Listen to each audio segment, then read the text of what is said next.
The Bloodrose War is the ongoing conflict between the Crownlands and Prim. Prim being ruled by Archdruid Taliesin, and the Crownlands being ruled by the Goldrose family. For decades prior adventures, healers and merchants from all over the world would travel to the sparsely populated Prim forests to gather the bountiful resources found there. Merchants from the Crownlands would set up trading outposts. Over generations, those grew into towns, then even cities.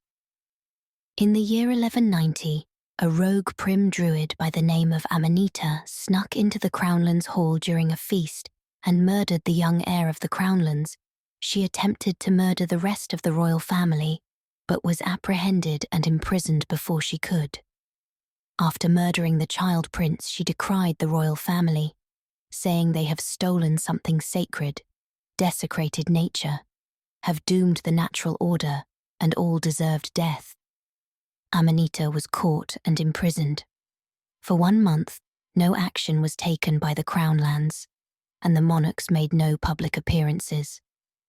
Exactly 1 month after the prince's assassination, and on the night that would have been the fallen prince's birthday, was the most fateful night in all of recorded history, the Night of 1,000 Blades. During the Night of 1,000 Blades, hundreds of assassins entered the temples of the Spring Queen and murdered her and the majority of the archdruids ruling over Prim, including their ruling druid Taliesin.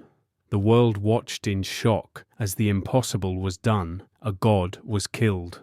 There were survivors who recalled the attack, both from Prim and diplomats and guests from all over the world. The assassins wore all black, had their faces covered, and didn't say a word. They acted quickly and efficiently, not a single assassin having been even injured. Once they completed their task, the assassins left into the night, leaving no trace. Once just an apprentice, a young tiefling druid named Sage took power after the attack, as Land took the title the Thorn Queen. The Thorn Queen demanded that all people of the Crownlands leave Prim at once, even those who have lived there for generations. She said they have 1 week to leave, or they would face her wrath. The Crownlands responded with denials of involvement in the Night of 1,000 Blades and sent back a letter insulting the Throne Queen as a mad, barbaric savage, saying their people would not be forced to leave their homes. The Thorn Queen made good on her promise and attacked villages filled with Crownlanders who refused to flee. The Crownland outposts put up a good fight, but in the end, it was a total massacre. The Crownlands responded to this massacre with a formal declaration of war and began burning Prim villages and forests near the border. At first, the Crownlands had some success pushing Prim back into the deep forests. The Thorn Queen responded with a never-ending onslaught of assassinations targeting House Goldrose.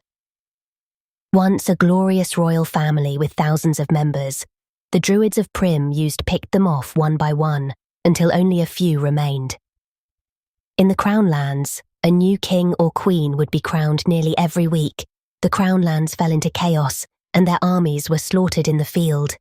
Without a strong monarch to lead them, the people of the Crownlands became sickly and lethargic, and their once vibrant magic started to fade. The Crownlands were invaded by Prim and nearly fell completely, the Thorn Queen demanding unconditional surrender. During this chaos, Amanita escaped her prison.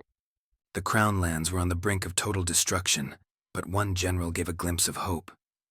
Theon Oram was nothing more than an elven squire at the start of the war, but over the years quickly rose through the ranks. Theon Oram became a heroic general, who was one of the few winning battles for the Crownlands and pushing back the Druids. The current king was named Callum Goldrose. He was a 7th son, and no one thought he would one day rule. He was severely injured after several failed poisonings and assassination attempts, and was seen as weak and feeble. Out of desperation, King Callum stepped down and crowned Theon Oram as the new king.